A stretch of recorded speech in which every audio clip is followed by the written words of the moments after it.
And so I want to leave you with a couple of questions.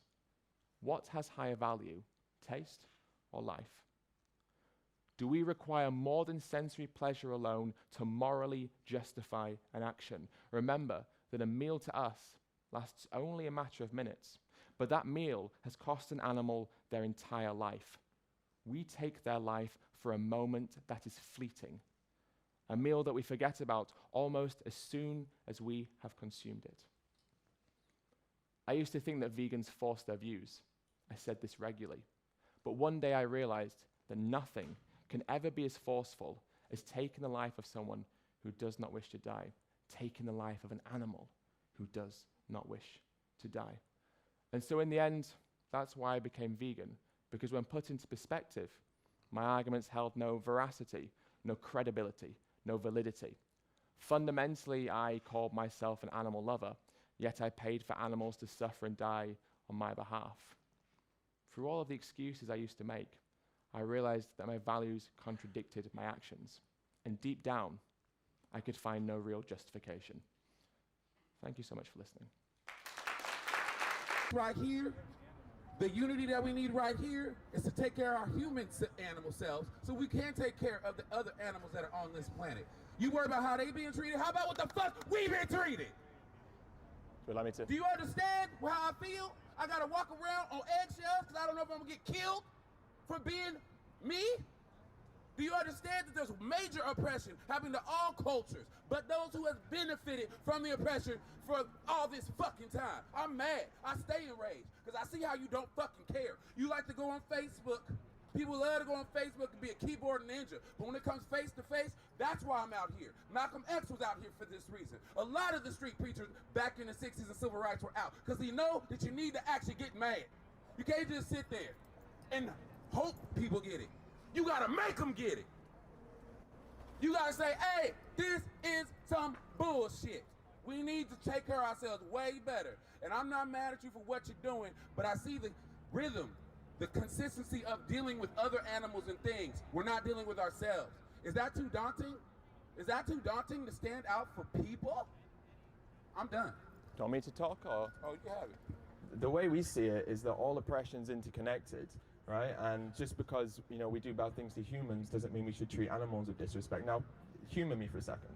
Now, if you raised every child on this planet, right, every child that was now born on this planet, and you said that life of that chicken should be granted with respect and they should be allowed to live that life, and you said that that fish in the ocean who we'll never meet should be allowed to live the life they want to live in the ocean without human oppression or exploitation, then do you think that child would ever grow up to oppress another human if they felt that all species or all beings, regardless of how they looked or if they had feathers or scales or wings or whatever form they took, you know, I think that child would learn to respect all life, including indeed our own, if we taught them that every species should be allowed to live that life. Now, what you say is completely true, and we're not ever going to tell you that what you're saying isn't true because it's valid to the very core, and your anger, I think, is beautiful because you stand up and you care. But that doesn't mean that we don't care about your oppression too, just because we're here standing up for the animals. They are violence too, and they suffer as well. And the way we see it is that the root of all oppression and all evil is the idea that some lives matter more than others. Thank you. Absolutely, and that's the root of all evil. So if we can tackle evil on every level, which includes evil to animals as well, that's how we can create true peace and equality. Because while there's violence in our plates, we will always have violence on the streets as well. Okay.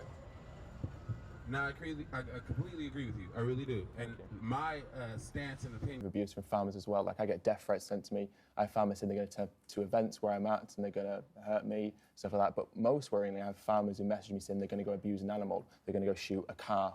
They're going to go hurt their pigs because I've irritated them. Now, I don't believe that, you know, this is acceptable from any side at all. But what I think is really important to note is perspective. And in this situation, it's neither Paul or myself who are the victims. The only victim in this situation is the animal, because they're the one that's kind of the knife pulled across their throat. They're the ones who suffer and ultimately die. And although words are not very nice, the actions of what we do to animals are significantly worse than any words that can be said to either of us. I mean, do you show the people that come to your farm things like the artificial insemination? Do you show them what happens to the calves? Do you show them the pens they're kept in for up to 8 weeks at a time where they're not allowed to see their mums, they're not allowed to nurture, they're not allowed to socialise? Do you take them to the slaughterhouse as well and show the knife being pulled across their throat? Or do you keep that bit hidden and just show kind of the cows grazing and being fed? I like to think that we show everyone the full spectrum of Or farming. do you, or you either do or you don't?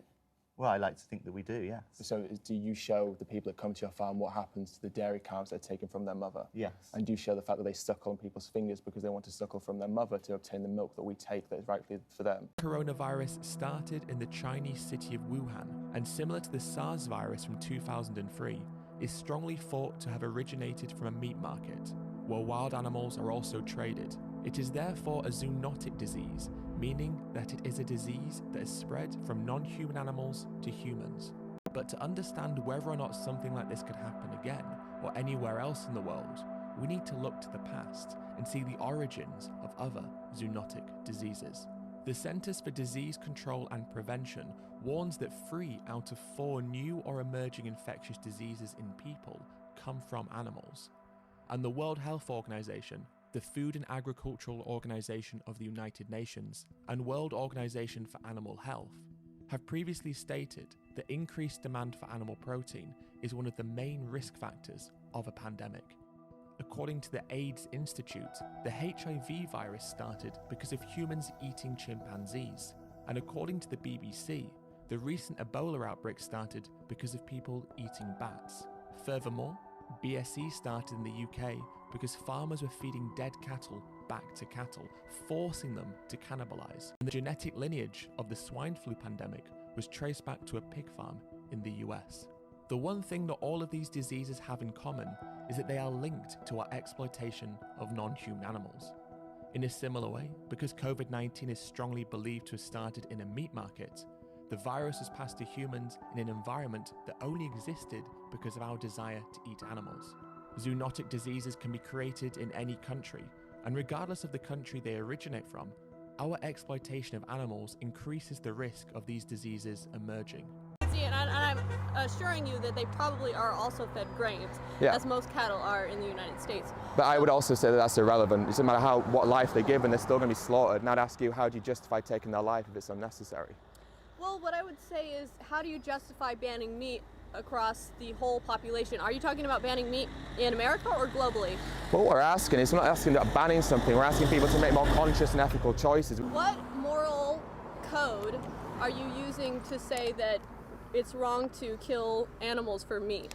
The same moral code that we have towards each other, which is that we're alive, that we suffer, that we have pain, and that we want to live. And because of that, we realize that we shouldn't harm each other. Now, the animals are alive, they're sentient, they're conscious, they can feel pain, they can suffer just like us, which is why I use the same moral code, which is just let them live if we can, which of course we can. So, would you say that you're using the same code when you say that we shouldn't kill each other, to apply that to not killing animals? I think it's not necessarily about it being the same code, it's just the fact that we don't have to do these things, and because we don't have to, there's no moral justification for it because it's unnecessary. So it doesn't matter what species the form takes, if we don't have to, then we shouldn't, you know? Way in which to kill it was seen as compassionate, and I would say that way is compassionate, so versus other ways that you could possibly you're doing this thing again when you're saying versus other ways, right? And it'd be more compassionate for me to shoot you in the head than to stab you 10 times, but it's still not a compassionate act for me to shoot you in the head, right? So you could, you're once again, you're going to try to adhere to Christian morals by saying that it's unethical to kill at all. I'm just using the word of compassion. It's not compassionate at all to kill another creature or animal. Yeah. But what I'm trying to say is you can have compassion in the way you kill.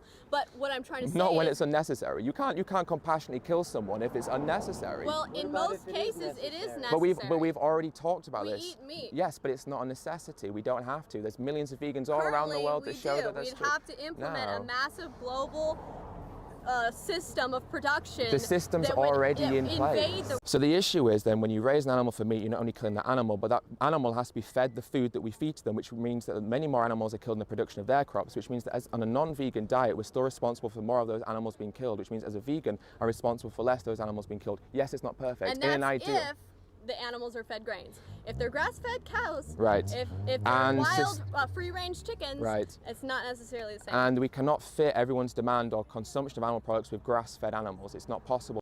Even the lowest impact beef is responsible for 6 times more greenhouse gases and a staggering 36 times more land than plant proteins such as peas. Plus, there are more beneficial things we can do with the land. For example, research into the US food system found that reconfiguring cropland from animal feed to entirely human edible crops, particularly ones that promote positive health outcomes such as fruits, vegetables, and pulses, would feed an additional 350 million people compared to what the same area of land produces in the current US food system. To put that into perspective, there are around 330 million people in the US, meaning another nation the size of the US could be fed with just the cropland that is used to currently feed animals there. Furthermore, in the UK, just 1/3 of the cropland currently used to grow animal feeds could provide 62 million adults their 5 servings of fruits and vegetables a day all year, which incidentally is almost the entire UK population.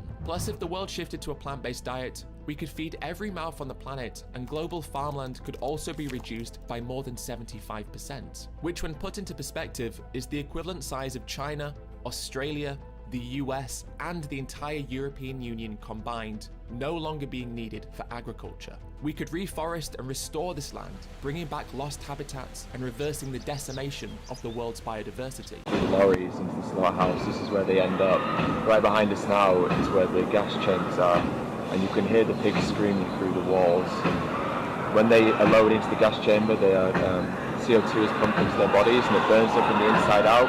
It can take up to a minute for some of them to die, which means they're in terrible pain that whole time as their body burns literally from the inside out.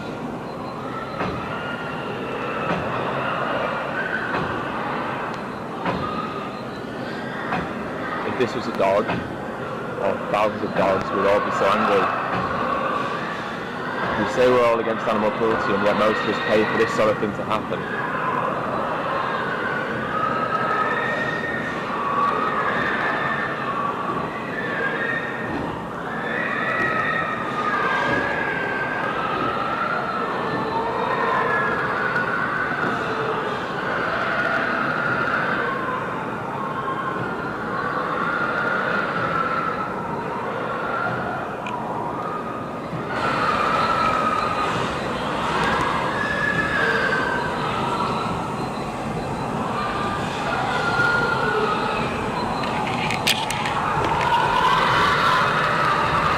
No.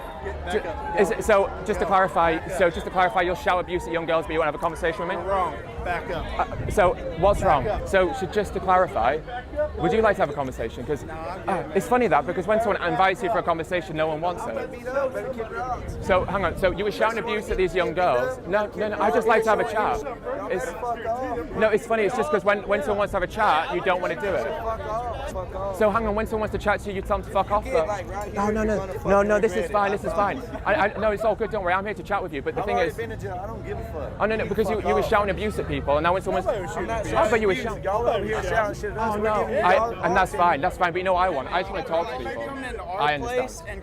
I get that. I do. I get it. And I understand that. And all I want to do is just chat to you about it. No. It doesn't. I used to. What about my shoes?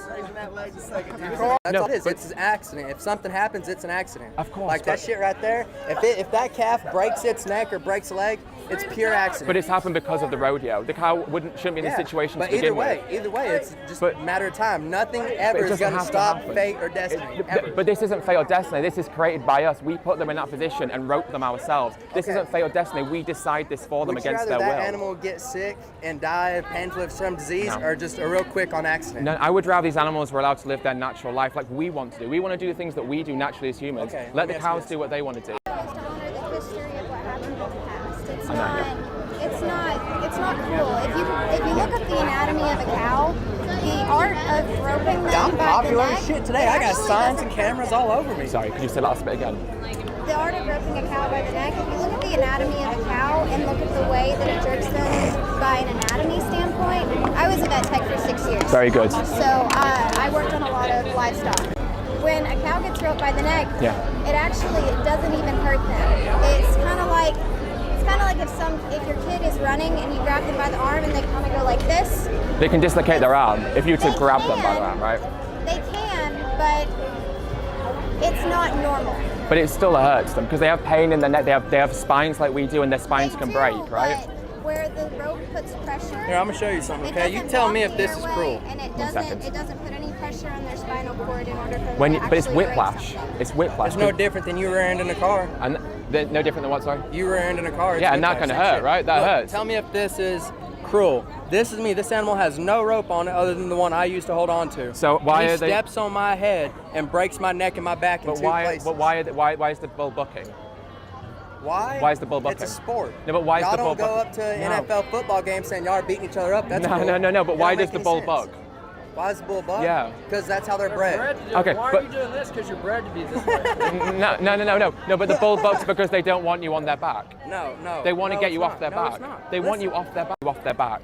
All I'm saying is if an animal gets hurt in a rodeo, it's an accident. It's no different than you driving. Listen, you don't voluntarily get into a car accident, do you? But I Yes or voluntarily no? get in the car, It knowing doesn't the matter. risks Do you of that. voluntarily No. get into a car accident? No, but I voluntarily get in the car knowing the risks of a car accident. These calves have no, and Half the of bulls these have animals, no say.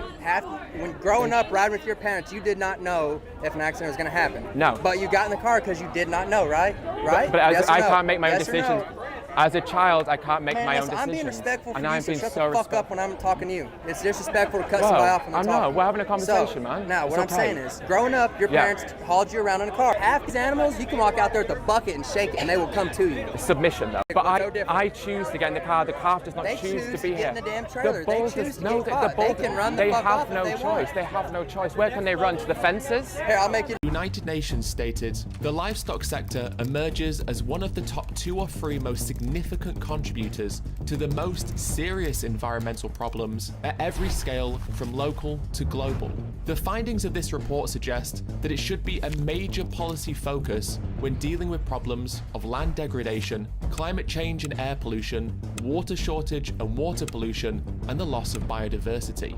And then, 4 years later, they warned that a global shift towards a vegan diet is vital to save the world from hunger, fuel poverty, and the worst impacts of climate change. Globally, 26% of all the world's ice-free land surface is given to grazing animals. And in total, animal agriculture uses 83% of all agricultural land, yet it provides less than 20% of the calories consumed and less than 40% of the protein that is consumed. In the UK, it is estimated that 85% of the land that is used for agriculture is just for animals, which is almost 50% of the entire landmass of the UK. And in the US, 41% of the entire landmass is for animal farming, compared to 4%, which is used to grow plants directly for humans. With half of all agricultural land in the US being used specifically for beef production, even though it only makes up 3% of dietary calories.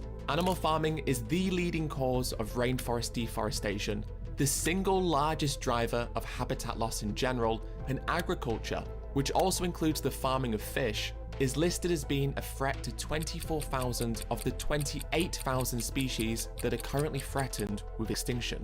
And when it comes to the Brazilian Amazon specifically, cattle ranching is reportedly responsible for 80% of rainforest loss, with a recent investigation showing that in 2019, fires in the Amazon were 3 times more common in areas where there is cattle ranching. When it comes to soy, about 75% of all the soy that is produced is used for animal feed, with only 6% of whole soybeans that are produced being used to produce plant-based products like tofu, soy milk, and other plant-based alternatives. When it comes to emissions, a University of Oxford report stated that even if fossil fuel emissions were eliminated immediately, the emissions produced by the agriculture sector alone would make it impossible to limit warming to 1.5 degrees Celsius and would even make it difficult to not hit 2 degrees. This means that changes to our food system are essential if we want to avoid making the coral reefs disappear, creating more extreme heat waves, water scarcities, droughts and food shortages for hundreds of millions more people, forcing them to be climate refugees. And it's essential if we want to avoid the continuing demise of the world's biodiversity, increasing rates of dead zones and species extinction, and the rising of sea levels. Animal agriculture is responsible for producing between 14.5 and 18% of total greenhouse gas emissions, which makes it responsible for more emissions than the combined exhausts of all transport globally. The fishing method of bottom trawling alone is responsible for producing the same amount of emissions as the entire aviation industry. Switching to a plant-based diet could reduce agricultural emissions by as much as 73% in high-income nations. And a study that analysed 313 different potential food systems discovered that the highest greenhouse gas emissions were found in the food systems that included a high meat demand, especially focused on ruminant meat and milk, whilst the lowest emissions came from the vegan diets. Well, like, is a vegan world going to happen? And honestly, like, this flip-flops to me day to day. And some days I wake up and I'm like, you know what, like, Ed, man, we got this. Like, this is happening. Like, just turn on the TV. There's veganism on the mainstream news. Go into your supermarket. There's a big thing advertising a new vegan product range. I think we got this. Like, this is happening. And then some days I wake up, I'm like, oh Christ, this is terrible. Like, 56 billion land animals are going to be killed this year, and this is not working. Like, something radical needs to happen because currently it's not changing. And sometimes then I'm like, well, actually, just think about it, Ed. Like, think of how many people have done veganuary this year. That's amazing. The world's changing. And I go, well, but right now there's animals in farms and they're still in those farms, and it doesn't matter how many people have done veganuary, they're still in those farms, and that is an atrocity. And sometimes I think, well, you know, I visited the farm and those pigs that I saw in that farm are still there now on that concrete that I left them there in. And I remember leaving, and the smell of their blood and the smell of their fear clings to your clothes and to your shoes and to your hair. And you can wash it off, but you can still smell it because it's so strong, that ammonia, that stench. And I ground myself and I'm like, do we have this? Is the world changing? Because all I can smell is death on me right now. And yet I wake up some mornings and skip out of bed thinking that I'm going to open up the windows and McDonald's will be vegan, right?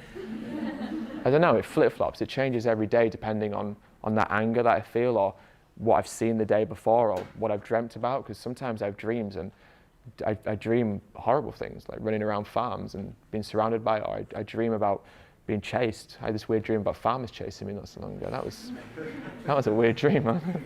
And then sometimes I wake up, I'm like, but then, in all honesty, I 100% believe it. Even on these bad days, like deep down inside of me, I would 100% believe that we are going to get this world. I don't doubt it for a second. It may not happen in my lifetime, but I promise you that it will happen if we come together and do something about it as a community, and we do band together as individuals, and we take that responsibility that lies on our shoulders to do better when we know better. And we all know better now, so we have a responsibility to do better. So without question, if anyone asks me, do you believe that a vegan world is possible? Unequivocally, yes, and it will happen.